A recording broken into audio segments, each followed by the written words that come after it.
Édifier suivant le plan pour que le Seigneur possède une réelle expression de lui-même implique donc que nous, ses membres, vivions individuellement et ensemble dans l'expérience de la dépendance de la vie, de la tête, en demeurant jour après jour dans la mort à notre vie propre, afin que le moi soit brisé et maintenu crucifié. Toute pensée d'être quelqu'un, d'être considéré ou reconnu, tout désir de posséder, de dominer est opposé à l'esprit de la croix. Christ pouvait tout, mais il ne fit rien sans la vie et la connaissance de la pensée de Dieu.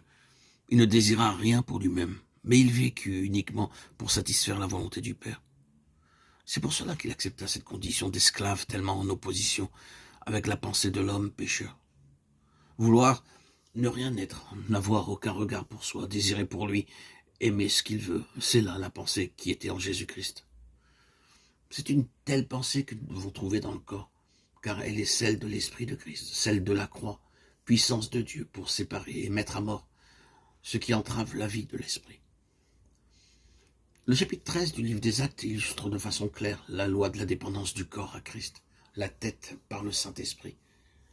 C'est dans une telle dépendance que l'unité en esprit est expérimentée entre les membres à qui le Saint-Esprit peut révéler la pensée de Dieu et donner à l'Église localement représenter les ordres et instructions touchant son service.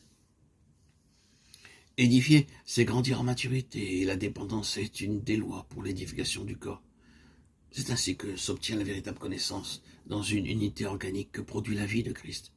Et cela signifie que la croix a ouvert d'abord une voie en détruisant ce qui en nous est en opposition à cette vie. Il est réconcilié avec Dieu, l'un et l'autre, en un seul corps, par la croix, en détruisant par elle l'inimitié. Éphésiens 2,16.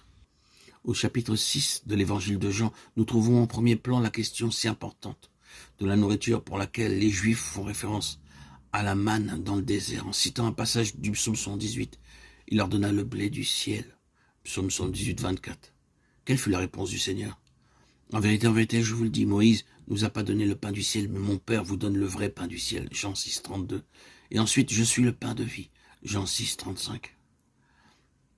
Vos pères ont mangé la manne dans le désert et ils sont morts. Jean 6, 49. Pourquoi une telle réponse? Nous savons que la manne est un type de Christ donnant la vie. La manne était d'origine céleste.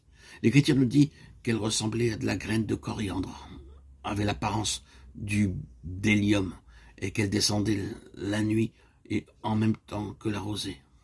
Nombre 11, 7 à 9. Les réponses des versets 32 et 33 de ce chapitre élèvent la question de la nourriture au-dessus du domaine naturel, dans le domaine surnaturel. Car dans le désert, la subsistance du peuple dépendait de la manne.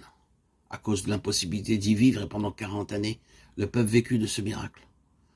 Dans sa réponse au verset 49, le Seigneur a ici en arrière-plan de sa pensée la première génération sortie d'Égypte qui ne parvint pas en Canaan, le pays de l'héritage, et mourut dans le désert. Tous ceux qui m'ont tenté déjà 10 fois et qui n'ont point écouté ma voix, tous ceux-là ne verront point le pays. Tous ceux qui m'ont méprisé ne le verront point. Nombre 14, 22, 23. Outre qu'ils avaient méprisé le pays, ils méprisèrent également la manne, exprimèrent des regrets à l'égard de la nourriture qu'ils mangeaient en Égypte. Dans le désert de ce monde, dont Satan en est le prince, nous ne pouvons spirituellement vivre et grandir que si Christ est notre nourriture. Quel sera alors notre choix? Pour édifier l'Église et avoir notre part dans cette édification, nous devons choisir l'arbre de vie. Cela signifie vivre pour Christ, parce que le témoignage de notre vie doit correspondre à notre position spirituelle, laquelle implique une vie vécue dans l'esprit. Il nous a ressuscités ensemble et nous a fait asseoir ensemble dans les lieux célestes en Jésus-Christ. Éphésiens 2, 6.